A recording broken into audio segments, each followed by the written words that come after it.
সাধু লক্ষণ। প্রকৃত সাধুর লক্ষণ কি? প্রকৃত বৈষ্ণবের লক্ষণ কি? চির ভিখারি হওয়া।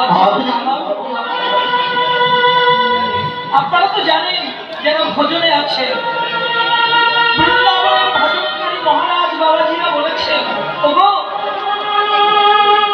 তোমরা কেউ দয়া করে সাধু সেজো না, আর বেশ ভারী পোশাকে কাউকে সাজিয়ে দিও না।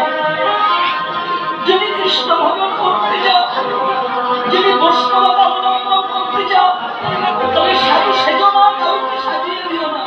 যদি পারো ভিখারি হও, কাঙাল হও, হা কৃষ্ণ বলে ভক্তির চরণ।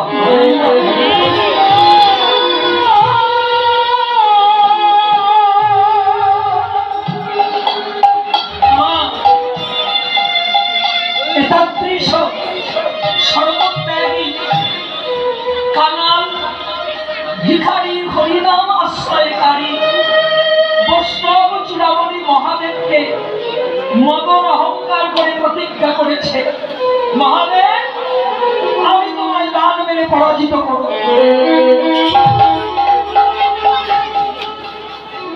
শত চেষ্টা করেও পারল না। তবে একদিন সুযোগ আসুক, কবে? যেদিন দেবতা অসুরবাদনে সমুদ্রে বন্ধন করেছিল, সেদিন সুযোগ এলো। কবে?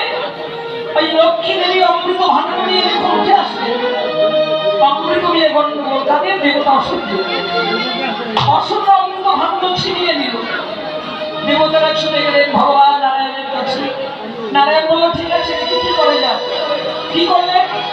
একটা সুন্দর নারী মূর্তি ধরে ভগবান আসলেন দেবাসুরের গণ্ডগোল ওই অমৃত নিতে সমুদ্র বন্ধনের।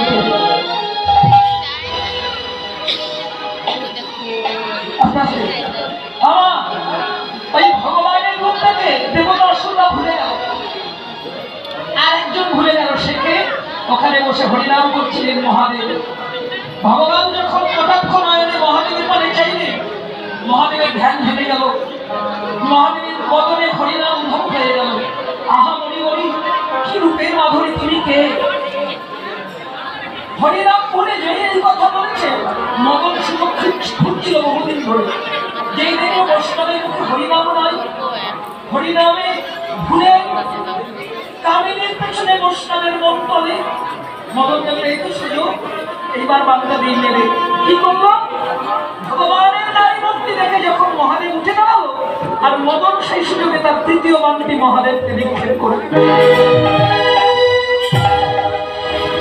মদনের বাণে জর্জরিত হয়ে, কামানলে লক্ষ্মীভূত হয়ে, আবার দেবাদিনীর বৈষ্ণব চূড়ামণি মহাদেব হরিনাম ভুলে, বৈষ্ণবতা ভুলে ওই ভগবানের নারী মূর্তিকে ধরতে বলে ছুটতে লাগলো।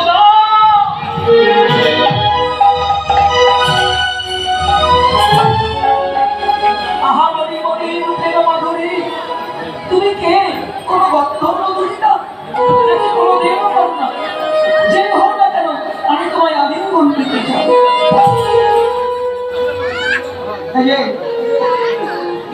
তোমরা হাসছো কেন?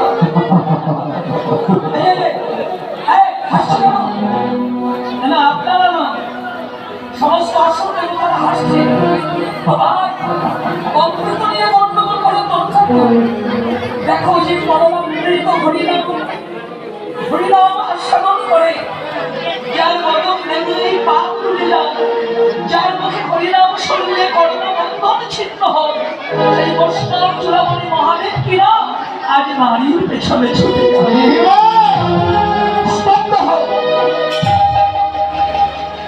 মহাদেব ধ্যানস্থ হয়ে জানতে পারলেন যে তার এমন দশা কেন হলো।